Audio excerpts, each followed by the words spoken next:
For less than a second, the laboratory was illuminated by an eerie blue flash. Every scientist in the room froze. No alarm sounded. No explosion followed. Only silence.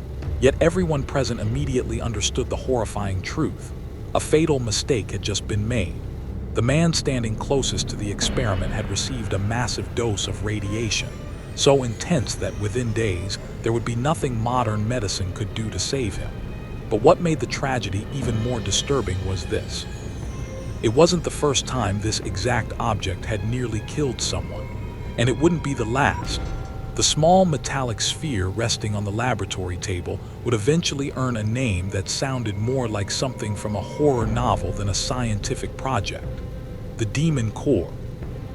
Even today, more than 70 years later, it remains one of the most infamous objects ever created by humanity. Not because it exploded, but because it killed without making a sound. To understand how a metal sphere no larger than a grapefruit became one of the deadliest objects in history, we have to travel back to the final months of World War II. By 1945, the United States was racing to complete one of the most ambitious and secretive scientific projects ever undertaken. Known as the Manhattan Project, it brought together thousands of scientists, engineers, and military personnel with a single objective: build the world's first atomic bomb before Nazi Germany, or any other nation, could do the same. Deep inside the laboratories of Los Alamos, New Mexico, some of the brightest minds in physics worked around the clock, handling materials unlike anything humanity had ever seen. Among those materials was a nearly perfect sphere of plutonium. It weighed just over 6 kilograms, small enough to hold in your hands, yet powerful enough to unleash unimaginable destruction if it ever reached the precise conditions required for a nuclear chain reaction.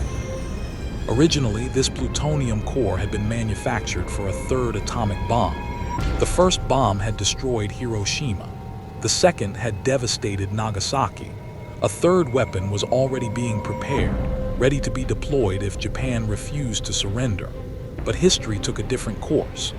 On August 15, 1945, Japan announced its surrender. The war was over. The third bomb was never used.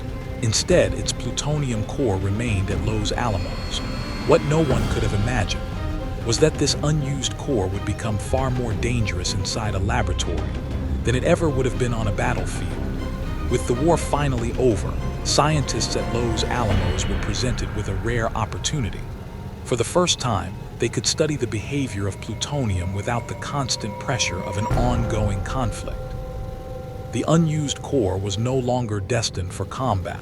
Instead, it became one of the most valuable research objects in the United States. Its purpose was simple in theory: determine exactly how close it could come to a self-sustaining nuclear chain reaction without actually becoming critical. In practice, it was one of the most dangerous experiments ever performed. The scientists referred to these tests as criticality experiments. They were designed to measure the precise moment when the plutonium core would begin producing an uncontrollable burst of neutrons. To do this, researchers carefully surrounded the sphere with materials capable of reflecting neutrons back into the core. Each additional neutron increased the probability of a chain reaction.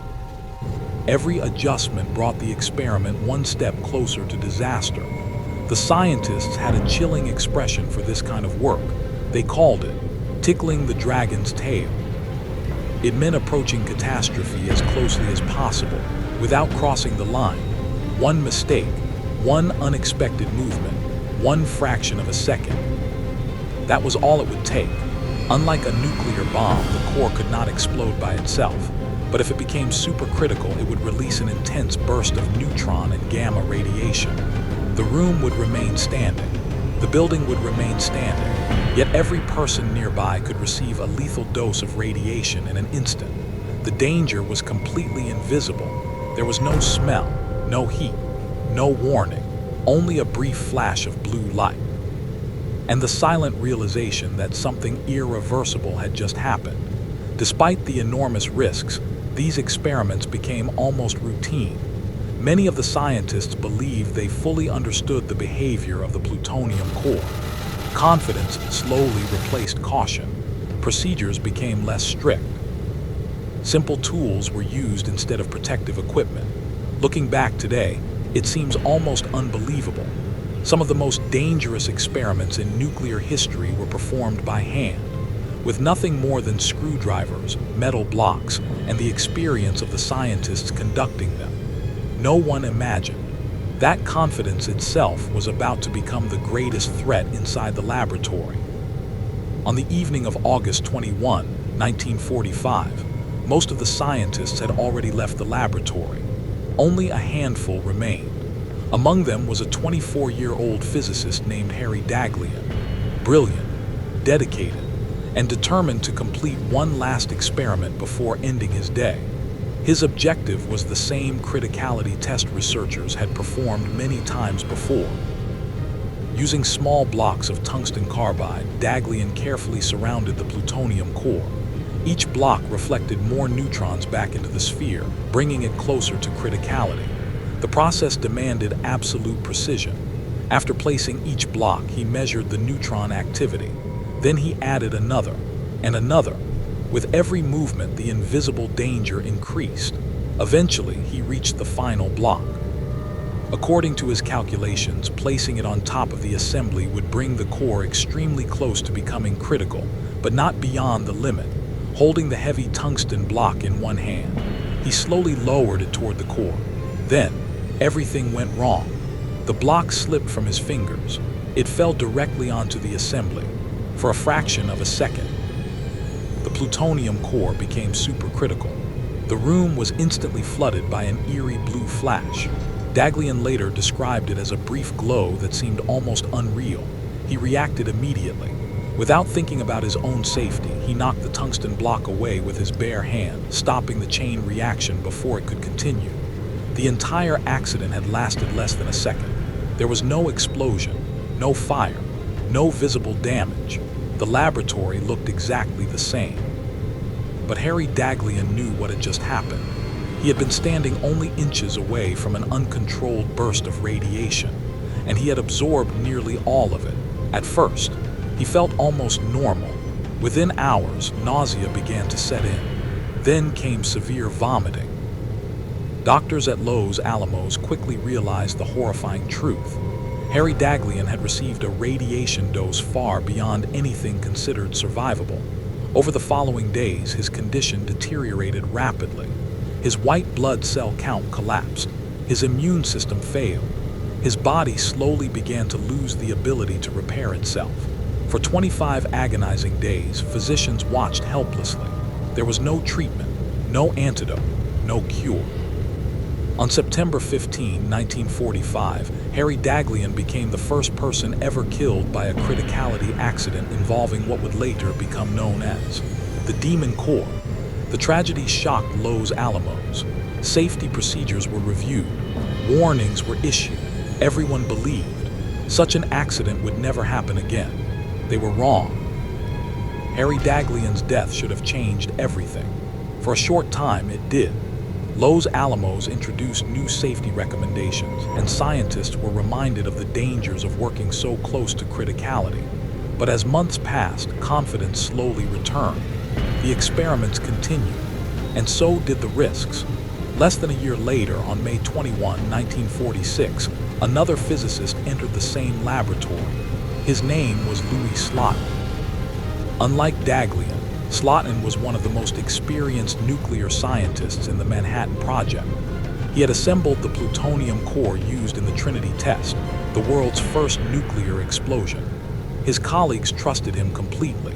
That morning, Slotin was demonstrating a criticality experiment to 7 other scientists. The procedure had become almost routine. Using 2 hemispheres made of beryllium, he carefully enclosed the plutonium core. The beryllium reflected neutrons back into the sphere, pushing it closer and closer to criticality. To prevent the 2 hemispheres from closing completely, Slotin used a simple flathead screwdriver. The tip of the screwdriver created a tiny gap, just enough to keep the reaction under control. It was a dangerous shortcut. Official safety equipment existed, but Slotin believed his experience was enough. Standing around the table, the other scientists watched in silence as he explained each step. Then, the impossible happened. The screwdriver slipped. For an instant, the upper hemisphere fell completely into place. The plutonium core became supercritical. A brilliant blue flash illuminated the room. Several witnesses later described the light as an eerie blue glow unlike anything they had ever seen. Slotin reacted instantly. Without hesitation, he knocked the upper hemisphere away with his bare hand, stopping the chain reaction. The entire accident lasted less than a second. That single action almost certainly saved the lives of everyone else in the room, but it came at a terrible cost. Standing directly above the core, Louis Slotin absorbed the overwhelming majority of the radiation released during the accident. He immediately turned to the others and calmly said words that would become famous in nuclear history. "Well, that does it." He already knew he wasn't going to survive. Within minutes of the accident, Louis Slotin began experiencing severe nausea and an intense burning sensation throughout his body. Doctors at Los Alamos recognized the symptoms immediately.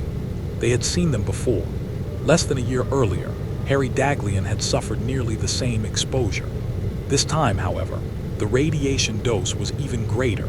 Slotin had absorbed an estimated 2,100 rem, or 21 sieverts, a level far beyond what the human body can survive.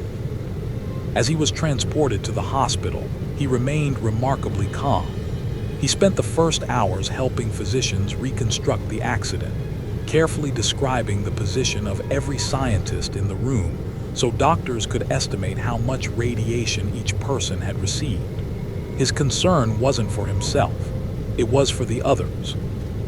Over the following days, his condition deteriorated rapidly. At first, he appeared stable. Then the radiation began destroying his body from the inside. His bone marrow stopped producing blood cells. His digestive system started to fail. His immune system collapsed completely. Doctors could do little more than ease his pain. There was no effective treatment for acute radiation syndrome. 9 days after the accident, on May 30, 1946, Louis Slotin died at the age of just 35. His death shocked the scientific community. 2 fatal criticality accidents, 2 brilliant physicists, the same plutonium core. It was no longer viewed as just another research object. Among the scientists at Los Alamos, an unsettling nickname began to spread. They called it the Demon Core. Not because it was cursed, but because twice it had silently claimed the lives of the people who underestimated its power. After Slotin's death, the laboratory made a decision that would permanently change nuclear research. No scientist would ever again perform criticality experiments by hand. From that moment forward, dangerous tests involving fissile material would be conducted using remote-controlled equipment, protective barriers, and strict safety protocols. The era of tickling the dragon's tail had finally come to an end. After 2 fatal accidents, many assumed the plutonium core would be destroyed immediately. It wasn't. Despite its terrifying reputation, the core itself had done nothing wrong. It hadn't exploded. It hadn't malfunctioned. The deaths were the result of human error. From a scientific perspective, the plutonium sphere remained an extremely valuable piece of material. Initially, military planners intended to use it in another atomic weapon. But by mid-1946, the world had changed. The Second World War was over, and the urgency to build additional bombs had faded. Instead of becoming another weapon, the Demon Core was melted down and recycled into other nuclear programs. The infamous sphere no longer existed, but its legacy endured. The 2 accidents forced scientists to confront an uncomfortable truth. Even the brightest minds in the world could become overconfident. Both Harry Daghlian and Louis Slotin understood the dangers of radiation better than almost anyone alive.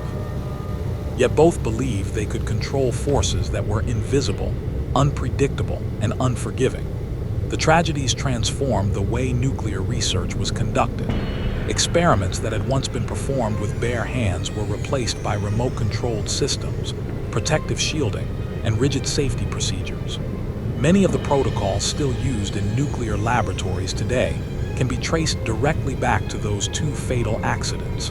The Demon Core never destroyed a city. It never became part of an atomic bomb.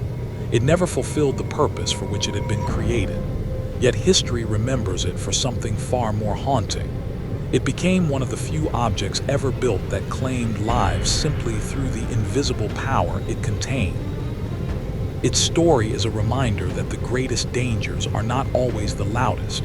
Sometimes, the deadliest weapon in the room is the one that remains perfectly silent.